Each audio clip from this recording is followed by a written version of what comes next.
This is a fan project. All material used are properties of their respective owners. I claim no ownership. Please do like, comment, and subscribe. Thank you and enjoy the video. Hi everyone, Federa Asterisk here. It's been a while since I did my last video, so sorry about that. A lot has been happening in my personal life, so currently my recording schedule will be on the fritz. Like it's not on the fritz before. Until I can better manage my time.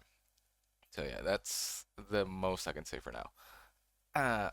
But I'm still gonna be making videos. Don't worry about that, because honestly, there's a lot to talk about Toku-wise. Like, for example, Sentai is actually ending. Yeah, I know, this video is the news might be late coming from me, but yeah, I was there. Sentai's ending.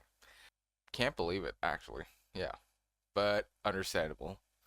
And then the return of Metal Heroes, specifically Gavin. I mean, it's not the Metal Heroes as a franchise as a whole yet, but we're starting with Gavin. Gavin Infinity. So yeah.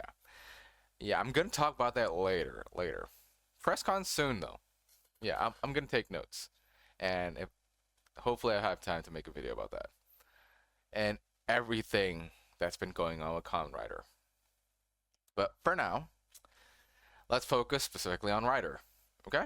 Because Zeztz has been going on for a while and has started its second arc. Yeah. So let's go through with that. Let's discuss about that. So, okay? So Kamen Rider Zeztz is the 7th Rider series to debut in the Reiwa era. Aptly numbered. And the 40th Kamen Rider series overall. And this show is amazing so far. There's a minor nitpick for now, but honestly, that it's so small. I'll talk it later when I talk about how the show is structured. But first, let's talk about that music, shall we? That opening. Whoo boy. As I have said in my PressCon video, they have revealed the opening music even before the show started, like right after the PressCon, if I remember correctly. And Sawano is doing it. He's composing it, and it's sung by Nak Vane, which is a band that's under him, I think, or he created. Yeah. So, Visions. It fucking slaps, man. As an opening, god damn, the visuals, dear lord, are amazing. I have never skipped on this opening. Never. It's already on my top 5 current Rider OPs, and it's already on my playlist. That song slaps hard. This is what Gav's opening lacked, which is, to put it in simple terms, hype. This OP gets you pumped for every episode. And while they haven't used it in a fight yet, like in an action sequence yet, they have used it multiple times at the end of an episode. And it fucking works. And it really works. Also, Zeztz OSTs are amazing. God. So, the composer is Go Sakabe and Hiroshi Takai, let me check. Yeah, Hiroshi Takai. They did an amazing job. The music really fits with the overall theme of the show, which is like there's a bit of mystery, action, drama, intrigue.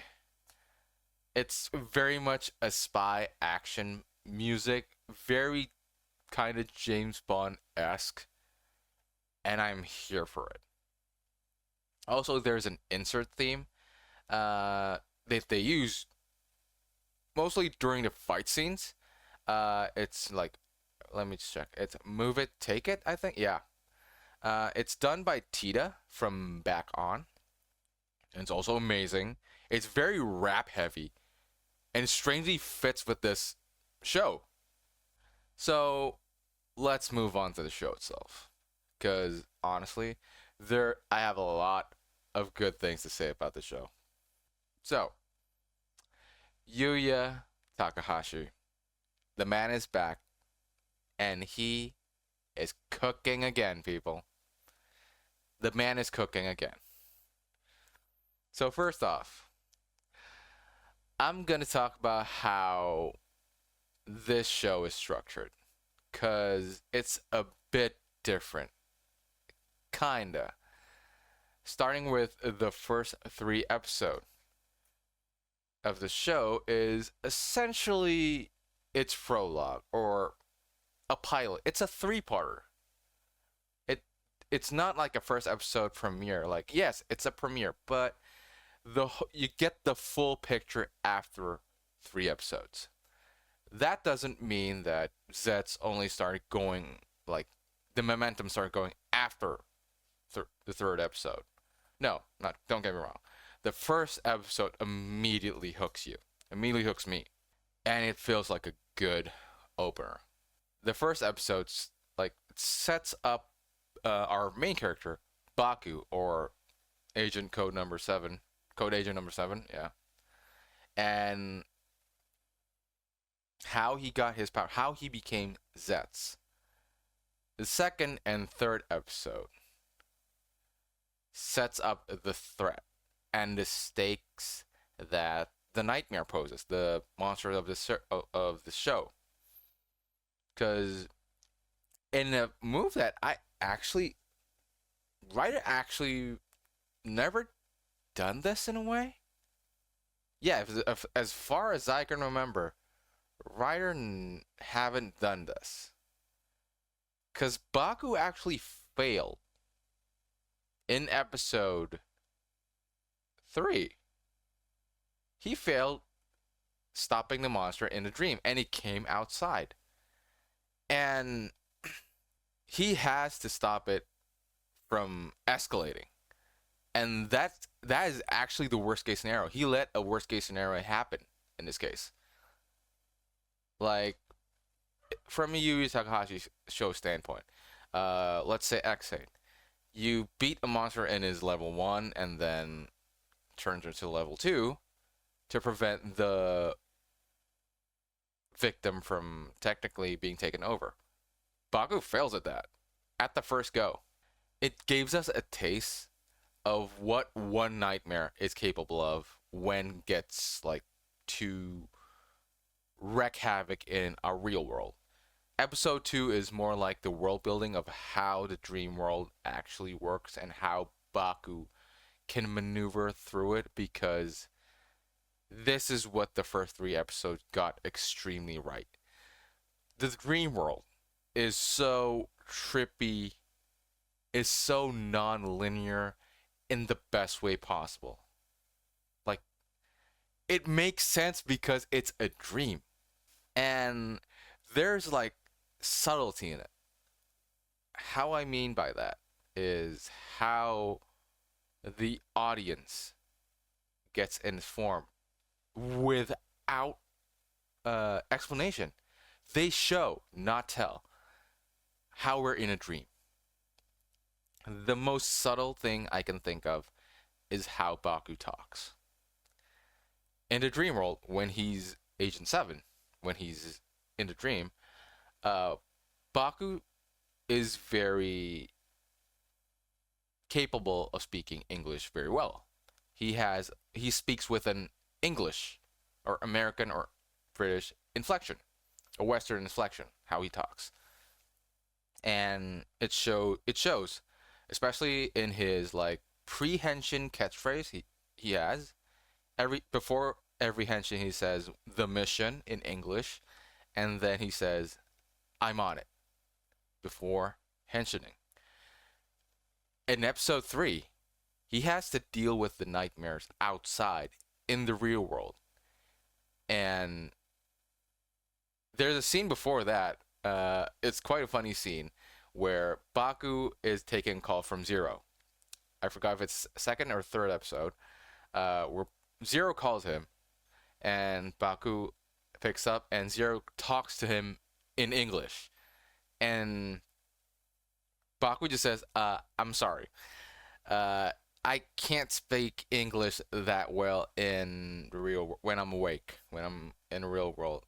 And then Zero just, "Oh, okay," and starts speaking in Japanese. It's funny, but that's for a comedic sense. But in an actual subtle, serious sense, when he goes to confront the nightmare, the bomb nightmare in this case, he speaks the catchphrase again.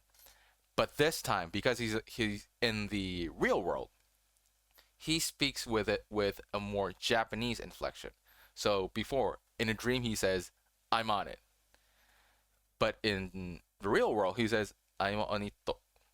More broken, more Japanese inflection. I like that. That is so genius. The way they incorporate that, the subtlety. They don't need to explain Baku's not over. Well, they did explain, like they showed before, because I'm not that good in English, but it shows that it shows they got showed, the audience got showed that this is how we know that Baku's in the real world or not. He doesn't have his 7 persona or not. And at the end of while he becomes Zeztz in the first episode, he transforms into Zeztz. He doesn't really become a Kamen Rider in a sense of the word until the end of episode 3. Because at the end of that 3-parter, Baku has fully embraced being a Kamen Rider. As before in episode 2 and episode 3, he thought it was just playing a role like in a game, like a role play. Now he knows the stakes, and he needs to make sure that the nightmares are beaten in the dream world. Another thing that I like from this show, especially the first 3 or 4 episodes, is that how sparingly they use form changes. I'm not saying auxiliary, but more so full form changes. We know Zeztz got 4 forms and a few auxiliary forms, and it got shown in this episode. Episode 2 and 3 got shown 1 auxiliary form for his base form, which he technically became Luffy or Mr. Fantastic, whatever way we want to see it. And then episode 4 he got wings. He got wings to fly. But mostly it's just his base base form just with augs. But mostly we got to see they took their time to make us familiar with Zetz's base form and how it works and where his auxiliaries are. And God, that suit is amazing. So let's talk about that. That suit is sleek. That suit is simple, and it's very mobile too. It's more like a jumpsuit, like a sleek, secret agent sleek suit. It's not armored in a way. Anyway, it's muscly as fuck. It's very mobile, but it's not like a fast-moving, agile zip going around base form let's say Poppin' Gummy, Rising Hopper, or Mighty Action X. No, its speed is more it's a strength power base form, as shown in his henshin sequence, which is again peak. That is some great henshin animation sequence. Whew. Where he turns to basically smoke for Mortal Kombat. Let's face it, yeah. Them bullets just passing through. Chef's kiss. chef's kiss. And reforming back, and then those bulging muscles. Damn.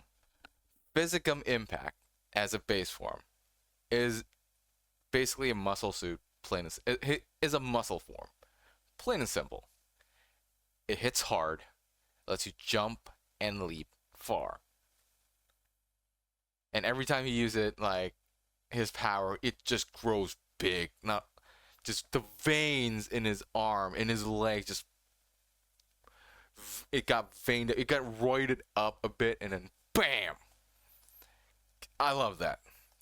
Although Rider Kick is quite simple. It's a 3-part kick, and it goes through like a slot machine process and turns into 777 because he's Agent 7. And then at the end, it just the 777 gets a streak of red below, and it all says Z's because he's sleeping. He put them on the nightmares to sleep. Nice touch. Nice touch. Now, I'm not going to talk about all the things that happen in each episode, but the development that the show goes through, and more to do with how the show is structured after the 3rd episode. So, starting with episode 4 onwards, this show is basically a 2-parter. And I've said before that 2-parters aren't really my thing. And yeah, that is the nitpick I'm talking about. 2-parters aren't really my thing, and I don't want the 2-parters to essentially be a fixed thing up until Zeztz finale. And because this is like not something Yuya Takahashi have done before. Really. Like, Yuya has done 2 parts before, but not as heavy as Zeztz. Because we got 2 parts, we got a whole continuing arc, but we never get a case-by-case 2-parter in every episode like this.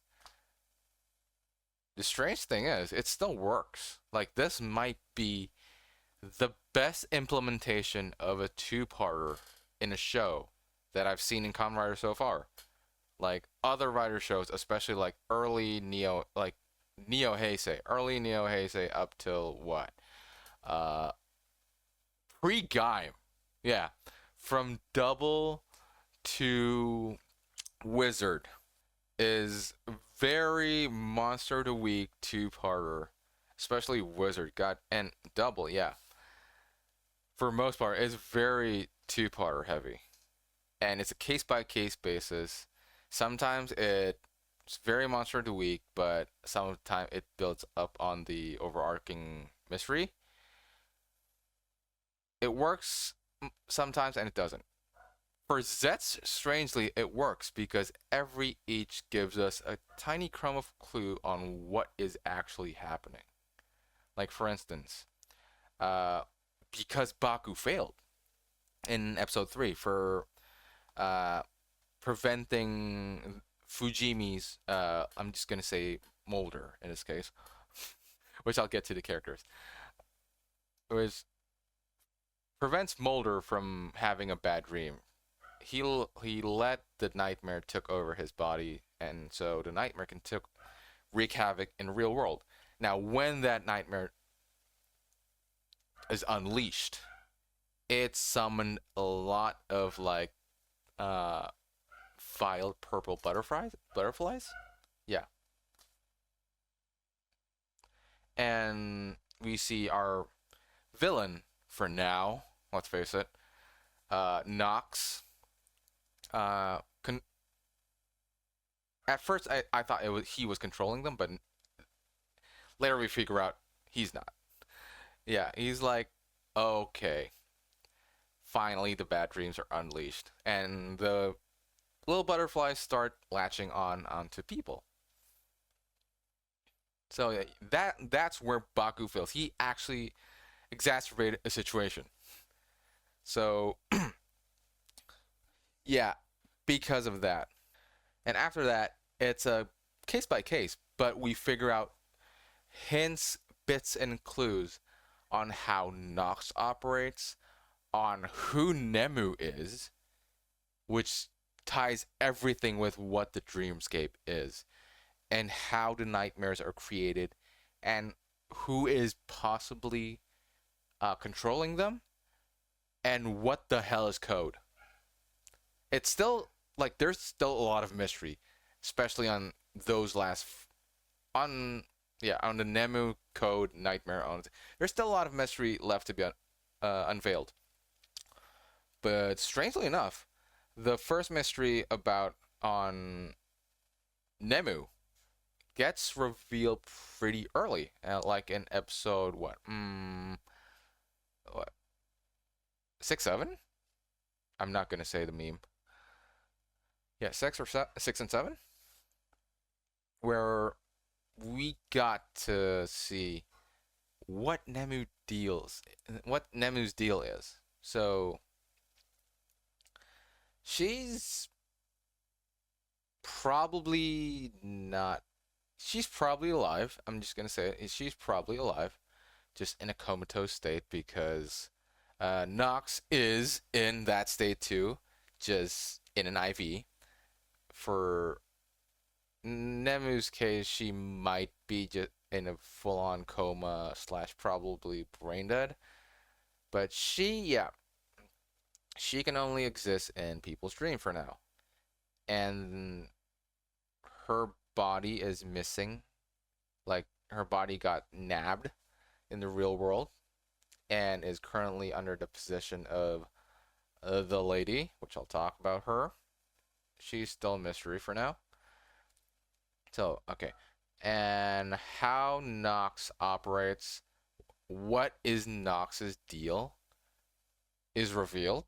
And code might not be in the up and up as we thought because, let's face it, this is a writer show. And most importantly, this is a Yuya Takahashi show. The companies aren't very, let's say, for good intentions. Yeah. And then the second arc begins, and things just are going to such an interesting way because we know that Nox is going to be a secondary pretty soon, like way before the league. Like not like based on the rumors, Nox is going to be our secondary when he turns into. Back then we call it Kamen Rider Yeezy or Zeztz, but it's actually what the his capsum in his night form. I'm just gonna say night form. The erase is not Zeztz. It's just erase. Goddamn rumors. Also, speaking of rumors, especially due to the earlier shooting schedule, a lot of rumors end up being true.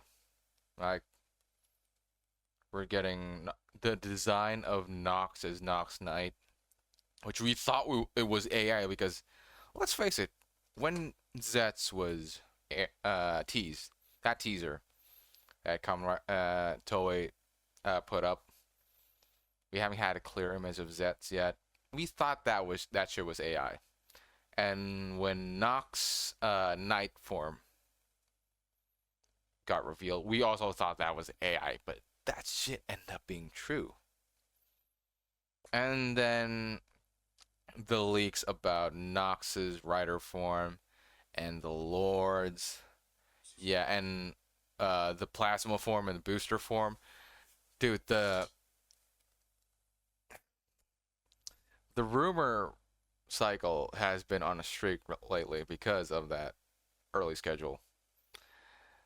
Yeah, don't stop. So yeah, back on the story. Another thing that I like, based on the development of the story, is how Nox is. Because, again, we thought when he got his rider form, he'd switch to our side. Like, he's going to be part of our team because in the opening, he's part of the team. He's like and where they're posing like the Ultraman set. Nox is there in his Nox form, but after he woke up, thanks to Baku's help, he changed clothes. That opening was also leaked, by the way. God damn. Yeah. We thought he's part of the team. He'll one day be part of the team once he became a rider. But in an actually pretty great way, he's still pretty much the adversary of the show. He's still either a rival or an obstacle for Baku, because after waking up, he works for the lady, the person who actually kidnapped Nemu-chan, and the person controlling the nightmares or guiding the nightmares to infect people. She has a garden that has a lot of the butterflies. Yeah.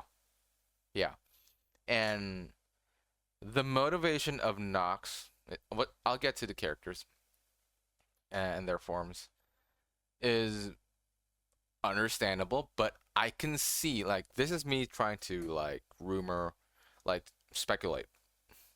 Nox will join Baku's team because, let's face it, his mentor or boss or best friend is there, Mulder. So Nox is Mulder's previous Scully, in a sense, but he's not a skeptic, in a way. But yeah, but what I want to see, because of his theme being in the dark, shady, and not telling anyone what his, like, angle is, I kind of want his dynamic to be more like a double triple agent, honestly. Like, even when he joins Baku's team, Mulder might put his trust in him, but the other people can't for some reason. Baku might still trust him to a degree, but because he's playing all the angles, he's playing both sides. He still needs to work with the lady, but he wants to do the right thing, because in the recent episode last week, he saved Nem from being digested by the wolf nightmare. Yeah. After beating Zeztz. Like, and he kind of defies the lady's order a bit. And the lady even mentions, you don't like taking orders, don't you? You're done taking orders, aren't you? And Nox just, yeah, no. I'm done. And he does not want to be on anyone's leash anymore, because when he got the assignment from the lady to to bring Zero back, he doesn't. Like, technically, he destroyed Zero, and only bring his memory core. Yeah. And next week is actually the full start of the second arc, because because we are introduced to Zero's replacement, and the poster of Arc 2, which I'm going to post here, is out a few weeks ago, and it shows a Nox still fighting Zeztz. They're not fighting together. They're still at odds. And above them are the Lords. They have, like, the same suit as Nox, but a different belt, and they have, like, an extra part on their shoulders. And the guy in the middle, Agent 3, is, for now, Zero's replacement as Baku's boss. And he looks very sleep deprived. Yeah. Yeah. The development of the show, the intrigue, is still hooking me. I'm still eager to watch this every week. Also, it does really help that this show is simulcast. Holy hell. Almost forgot to talk about that. The simulcast. This is the first time in Rider history that we are not waiting for subgroups. I am thankful for subgroups up till this point. I am very thankful. Thank you to all subgroups for doing the Lord's work, subbing Toku series, anime series. But take a rest for a bit because Kamen Rider is now a simulcast in Tokusatsu. Yes, I cannot watch it in Indonesia through normal means. By normal means, I mean I need to use a VPN. Yes, I need to watch Tokusatsu via VPN. Small price to pay. Seriously. I can watch it in Indonesian dub yet on what?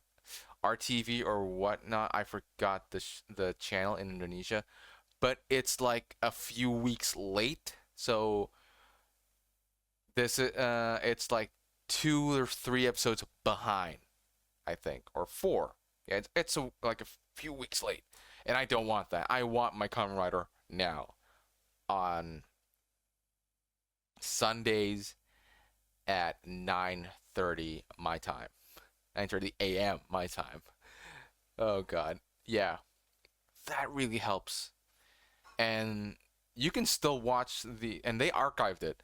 Thank God. I thought it will just be like a one and done. If you miss it, you'll need to like recap it the week after before the new episode starts. But no, they archived it. Thank God. Thank you. Really helped. And Kamen Rider, like before I get to this, in a move I did not see actually happen. Kamen Rider is starting to build traction in the West again, especially in the West, because let's face it, Masked Rider, the show that must not be named, R.A.P. Ted Janrovich and Vern Troyer. But yeah, that show did not do so well. Dragon Knight, as good as it did, it was screwed. And the time slots. Yeah, new people aren't getting into Kamen Rider as much as like getting into Power Rangers or anime for that reason. But in a move that I didn't actually expect. So yeah, Zet is a simulcast. And before that, Kamen Rider tried with Amazon's putting it on Amazon Prime so that even Westerners could watch it.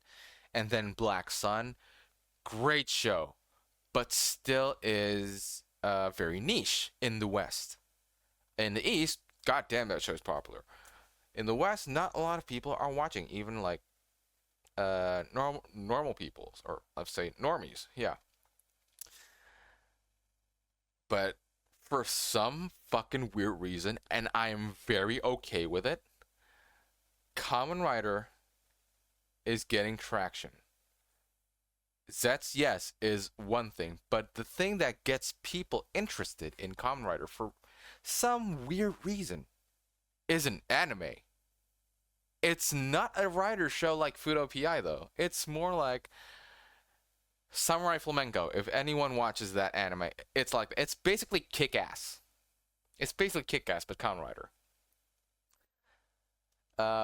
It's Tojima Tenzaburo wants to be a Kamen Rider. It's like a Kamen Rider super fan and super fans who kind of wants to be the real deal fighting evil, but it turns out there's actually a real evil organization.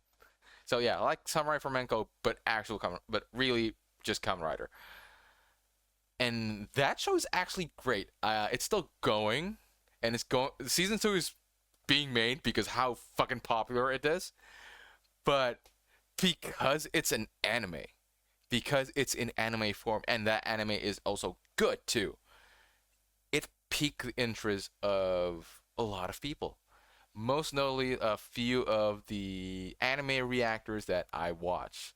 Like, there are some anime reactors that is becoming intrigued with Kamen Rider. I'm not going to say who.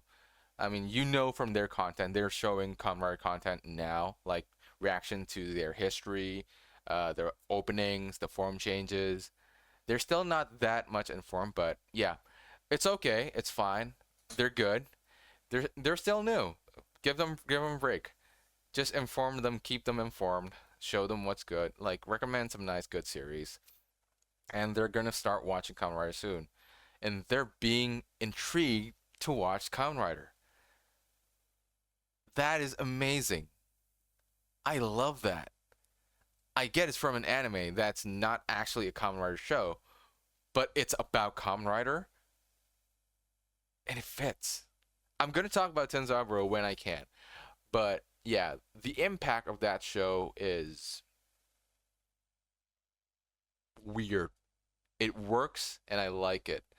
Yeah, but yeah, back to Zeztz, okay? So yeah, it really works having it in simulcast, and I happy to watch it week to week. It's like being back to being a kid. Like it's really, I mean, we're not kids anymore, bro. When's the last time you can watch your favorite TV show as a kid, like weekly, like favorite cartoon show on a Sunday or Saturday morning, somewhere, or Saturday evening somewhere. But for me, it's Sunday morning.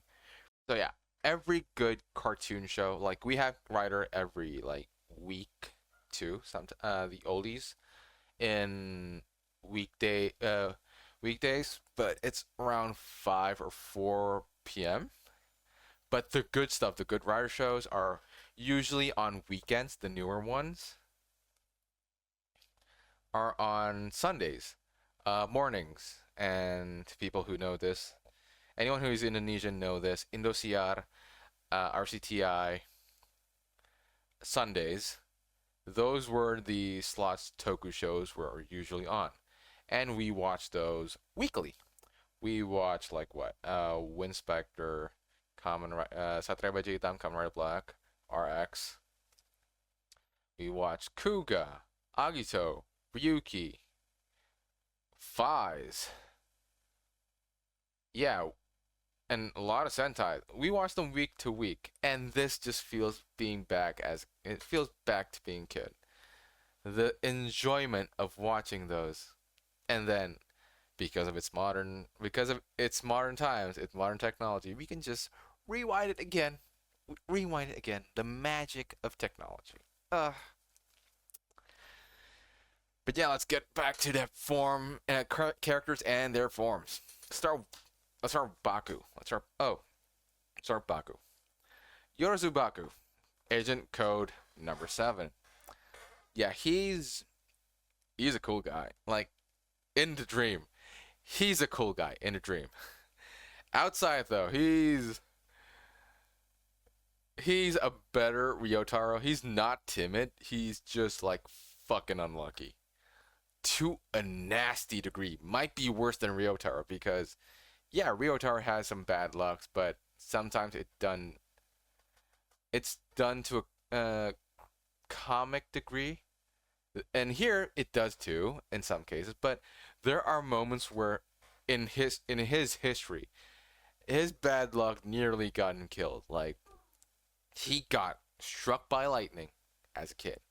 And then as a teenager, I think he survived a fucking meteor strike, if I'm correct. How do you survive a fucking meteor strike? Dude.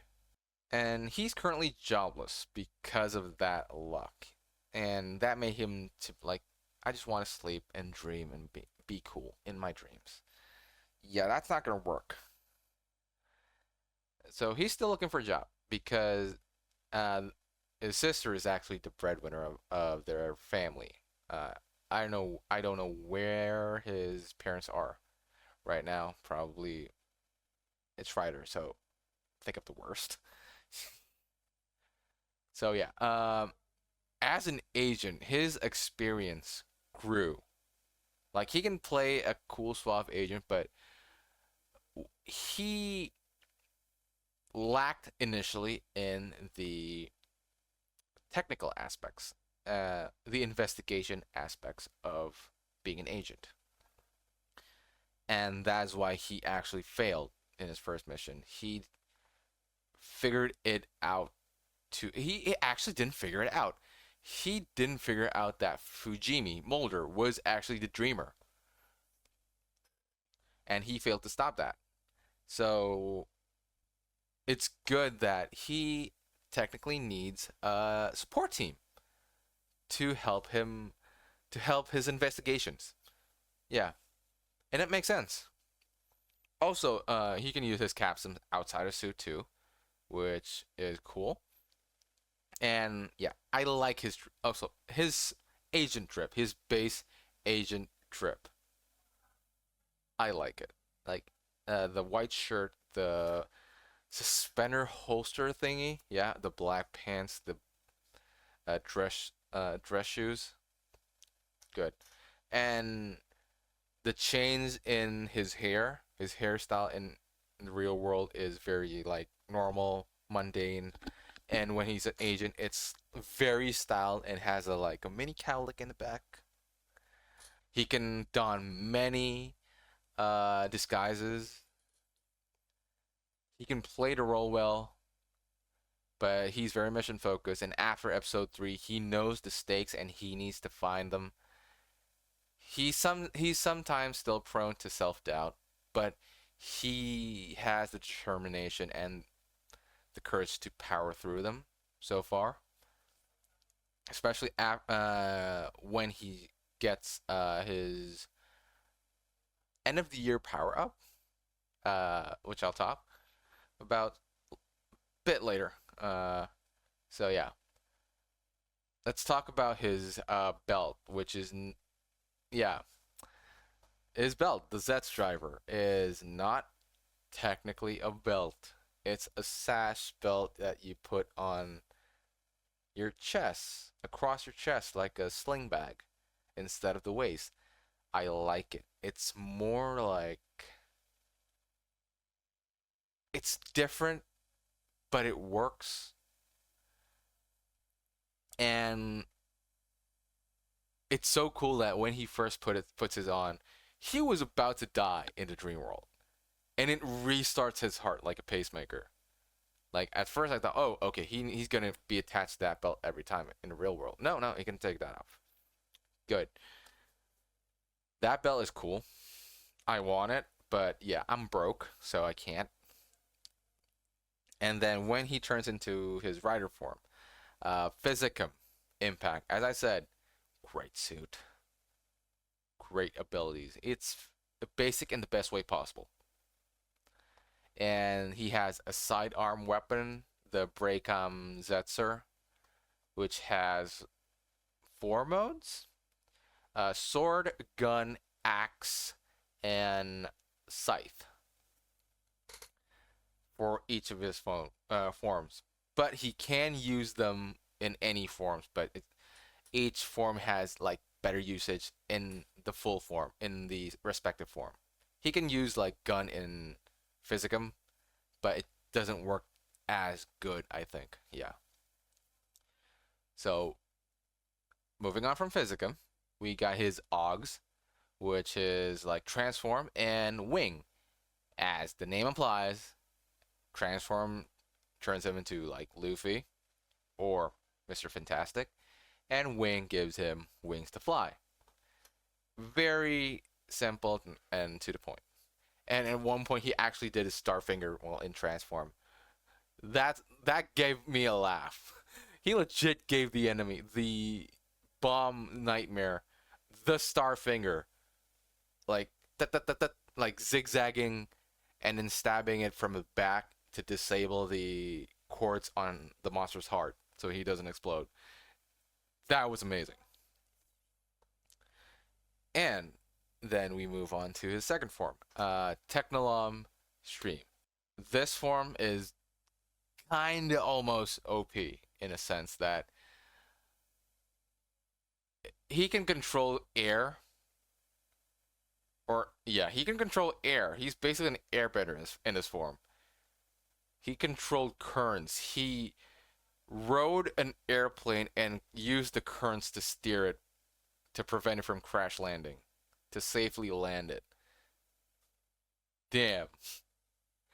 And yeah, his sidearm is the kamenrider in gun mode. He also has 2 auxiliaries, which is machinery and what is it? A duplicate mirror? I forgot. But yeah, it gives him shadow clones. Give him shadow clones. Both are fucking broken. So far, Technolom is probably the most broken one to use in combat. It's weird that he hasn't used it again recently. Yeah. And then he has Esprim Recovery, which is his green form. Oh yeah. I'm gonna also put my version of Zeztz form here too. So check that out. So Esprim is his green form. Looks wise, it's probably my favorite out of the base because the jaw actually fits. Aside from base Physicum, who the jaw still retains because Esprim is green. The jaw not changing color to still be like a tealish green fits. For the other two, Technolom and Paradigm, it kind of doesn't. It takes it out a bit. It's probably just a me thing. But yeah, Esprim is basically give him JoJo Part 4 Crazy Diamond powers. He doesn't need to punch it, but he can recover and heal anything. Mostly anything. Because he can't bring back Zero from after being scrapped by Nox. But that's because he took the memory core. I think that's why. But yeah, he has 1 auxiliary, which is Barrier. As its name implies, it can create barriers. And Nox was actually able to stole this form for quite a bit because he needs the recovery after he finds out, oh, recovery can do that. Yeah, I need that. So he needs a recovery to restore his Night Invoker, his belt, and his weapon, so that can be used again. Yeah. And his weapon is the kamenrider axe mode. I have I'm in the camp if you do an axe, make it proportionately sized, handle wise. This is what I'm gonna say regarding the new info we got. So axe mode is the sword handle, but a giant war axe sized a blade in the front. It's nice and all, but it's not really an axe. It's a oversized hand axe, really, with a giant blade. And then when they decided to do this again with the lores, because one of the weapons of the lores is basically a redo of the kamenrider, which has 3 modes: a gun, a sword, and an axe during the rumor. But it's later shown in the translator for the a toy ad for it. It's actually said knuckle mode, brass knuckles. But it's the same in design as if you use axe mode, and that just weirds me out. Can't you just put scythe, the scythe handle, the longer handle for Zeztz axe, so when the lords do that, it won't make as much. It will still would still be in the ballpark. That's my problem with it so far. Yeah, Esprim's is probably my least and the least used. The least used. I'm okay with it. It's my favorite. It's my 3rd favorite to look at, but yeah. And then his last base form is Paradigm Wonder. Paradigm Wonder also only have 1, which is the gravity. Actually gives him Ghost Newton powers. Yeah. He pushed a giant meteor back into and create black holes apparently. Shit. And Paradigm's thing is changing sides. Changing size. He kind of gets Ultraman / Ant-Man Giant Man powers. He can go super small, like micro size, like in what is it? In Wonders Paradigm Wonders debut episode, he actually fought the Nightmare that's in bacterial size, which is great. And then in the Hyper Battle video that we're getting, he's going to go kaiju size, like do an Ultraman fight. Can't wait for that to be subbed. Yeah, the only thing that the subgroups are going to do are the HBVs and the web series featuring his sister. Yeah, that's the only part so far that fan subs are still going to do. And then we got his like Christmas / end of the year form, or forms in this case. You got Inazuma Plasma. Is a thunder lightning based form. This form is gotten when Baku ventures deep into his like core memory. Why he's apparently afraid of lightnings, because this is the first time his bad luck kind of got he got struck by bad luck. This is the moment he got struck by lightning. That caused him like to fear like lightning and start that chain of bad luck. And he finally embraces that memory, and it turns into a capsule. It turns into the plasma capsule. And that form is honestly, yeah, that form is the bomb. That form is shit. That design hits hard. At first, yeah, I thought, and also they fixed the jaw color in that. The antennas are now in the teal color. The jaws turn to yellow. Why didn't they do that from the get-go? I don't know. But thank God if they fixed it here. The patterns are cool, and it shows that it's still the same like design for Zeztz, just different patterns. And that's what I like about this suit so far. Like base sets up till like Plasma, it's still like a full-on suit, like a tight bodysuit. It doesn't feel armored. It's like a buff dude in a muscle suit. So if you watch an anime like in Netflix called Spriggan, it's like that. It's an armored muscle suit. It's not an armored muscle suit. It's just a muscle suit. And yeah, Plasma is great. He can move really as fast as lightning. He has a different. Oh, speaking of forms, every time he transforms into a different form, he uses different gestures. So when he turns into Physicum, his base, he likes wipes drool and henshins and turns. When he's at Technolom, he has a different gesture. When he's Esprim, he uses a different gesture. When in Wonder, he like snaps 3 times and then does that. And when he's Inazuma, this is Inazuma Plasma, he does the same like drool wiping shit, but when he snaps upwards, like a spark of lightning jolts into the driver. That's fucking cool. And yeah, also this weapon gets he also gets a new weapon. I forgot what the name is. Like honestly, I forgot what the name is. It's a bow. It's cool, and it can be combined with the Breakum Zetzer's blade to make a bigger blade. He hasn't used that one yet. I think he'll use that in Booster. I think. But yeah, he can use it as a melee weapon too. And then there's Booster.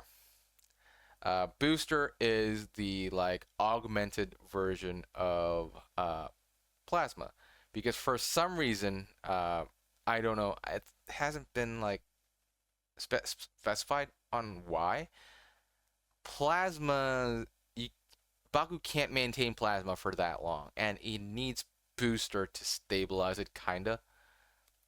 And yeah, this booster amplifies it to the max, amplifies plasma to the max. It gives him extra parts, which turns him into more armored form. It's not that armor, it just like gives him gauntlet armor, a shin armor, and then a mouth guard.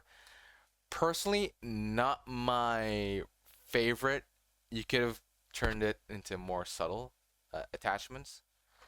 It, it's not my thing, but the ability wise, that rider kick he did in the end, when it just quick flashed into the aftermath of him after just like, because lightning comes quick. Lightning, the flash comes first, and then the crackle. It's just that. It's amazing choice to do that. And also, it's revealed that Baku being an agent of code is not a coincidence. Near the end, when he got plasma, it's revealed that Baku, as a child, was a part of a special class in his cram school that was taught by Nox in his actual human identity. Odaka Kensei, if I remember that correctly. Yeah. He was Baku's teacher in that cram school for a special class, along with other kids. Like, they were watching screen containing God knows what, and Baku, for some reason, never remembered this. So, when he confronts Nox, he says, Code's shady as shit. They are hiding something from you. They wiped your memory, kid. You should be careful. And yeah, this goes more into intrigue on how Code is not on the up and up. Honestly, predictable, but still good to watch. But yeah, Baku's great. Baku's a great character. I enjoy watching him live. Next up is Nemu, our heroine. Nemu can only exist for now in dreams because he's the #1 idol and he's on everyone's dream. She's very popular, but for some reason her body is missing in the real world. She's taken by the lady, and I don't know, act as a guide for dreamers to fulfill either the dreamers' wishes or the nightmares' goals. We still don't know, but Baku has made it his mission to find Nem's body, to find Nem in the real world, to bring her back into her family, essentially. And I don't know if Nemu has special powers, because Baku's whole thing, he's a lucid dreamer.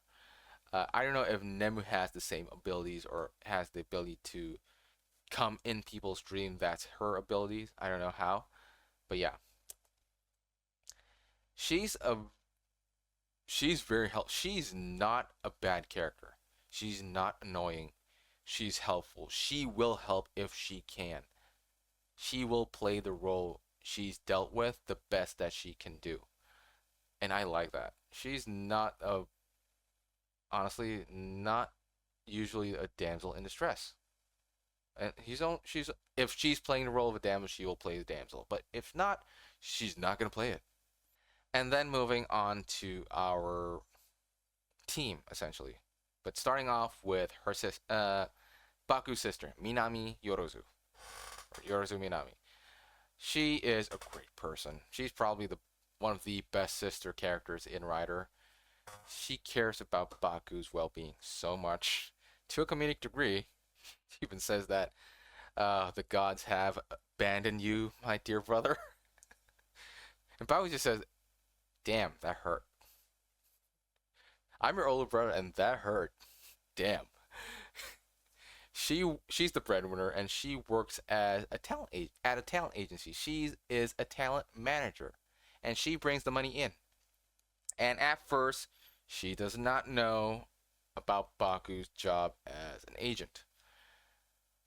When she does, oh boy, she is fierce, and I love her. When she found out about Baku's secret of being a code agent, And this is when Baku is in a short coma after getting sucked into a black hole, and this is when he gets plasma. Minami confronts Zero, and Zero is very matter of fact. It's for the mission. He needs to do this, even if he has to kill people. That's his mission. He's an agent. Minami isn't having that. Minami isn't. She slapped Zero. She slapped a robot bike, in the face, without knowing how much it'll hurt her. It hurt, but she will cover Baku's ass. She's there for his brother. She's a good sister. She's a good sister. And I don't know how deep it'll get, if Nightmare's gonna target her or not, but I haven't seen the sister web series yet, but I heard that she handles Nightmare. I don't know if that's correct or not, but yeah, willing to see how that goes. But moving on, we have Mulder and Scully, Nasuka, Nagumo, and Detective Fujimi. But I'm just gonna call them Mulder and Scully because, let's face it, they are. Mulder's the true believer. Everything's about black case. There's a crime. Fucking black case. There's a crime. Black case. Oh, your purse is missing. Black case. Nightmare. Yeah, they're doing that. No, not that criminal there. Nightmare. To a comedic degree, but it still works. But he can play that serious when he wants. He has such conviction. Mulder has such conviction. I love him. And yeah, he can be very confrontational to a fault. And it shows. He's not a perfect character, and I love it. And he's also the previous partner of Knox, when Knox was a detective in the police department before being a code agent, or actually even during being a code agent. That's his day job. And then when Knox goes missing, he gets a new partner in Scully, Natsuka Nagumo, who played Lopo in Kamen Rider Zeztz. I'm hoping that she becomes either a rider or a lord. I'm just hoping she transforms. She's very physical. She will kick people for dumb shit. For doing dumb shit. Yeah. And if this recording comes out on Sunday this week, this week's episode is going to be about her. I want to see that. So yeah, she is the skeptic, but gradually she starts to believe, and I like that. She starts showing more empathy to the victims, more empathy to Fujimi, to Baku, to everyone, because at the start she thought that she was being like demoted into a obscure department because she's so gung-ho, so mission focused, so good at her job. But no, she finally finds her purpose in this department and is willing to help Baku, Fujimi, and everyone to deal with this nightmare threat. I love that. And then there's Zero, the most mysterious of the bunch of our heroes, and he's essentially Baku's boss and his bike. He can be comedic when he can, and the man who voices him speaks English, wow, perfectly. Damn, I love that. And he can switch from English to Japanese in a T. That quick. I like that so much. Currently, he's gone. His memory core is taken by Knox, and he's now a hollow shell of a bike. And he's being replaced by Agent 3. Let's see. We'll see how that dynamic works in this week. Yeah, but enough of the heroes. We're talking about the villains now, and let's start with our villain for now, Knox, or Kensei Odaka. I love Nox.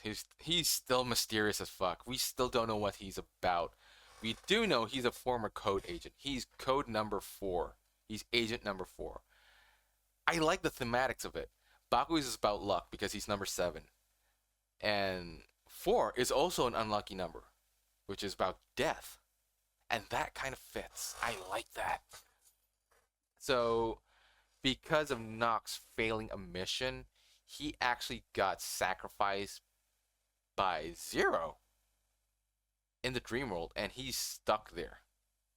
And I don't know when this happened, but during that time, everything, like, his paradigm changes, and he got scouted by the lady. I don't know when this happened, though, but he became acquainted with the lady. And before that, he lost his powers as an agent. His Night Invoker was broken, and his weapon, the Breakum Buster, was also damaged because he can't use the full capabilities of it. He can use it still as a gun and a greatsword, but he can't insert capsules in it anymore because it's damaged. So he needs the recovery capsule for that. After regaining his night form, which I think it's cool, but honestly, it's too quick. Like, he only transformed into Nox Knight for like what, 3 episodes? Yeah, 3 or 4. Yeah, 3 or 4 episodes. It's too quick. After that, he immediately gets rider form using a new tech he get from the lady, and a new capsule too. And it is the Shadow Capsule. It's based on his nightmare, the Shadow Nightmare. And let's talk about Kamen Rider Nox's suit. I like this. I like how it's not bulky like Zeztz. It's more sleek. It's more like he's in a suit. Unlike Zeztz, it's tight everywhere. Nox is a bit loose. It's more. The shoulders are more armor-like, and it's more two-tone color. It's a black, orange, black, white, blue, orange, and I like it, and it works for some reason. And he uses the Shadow Capsule.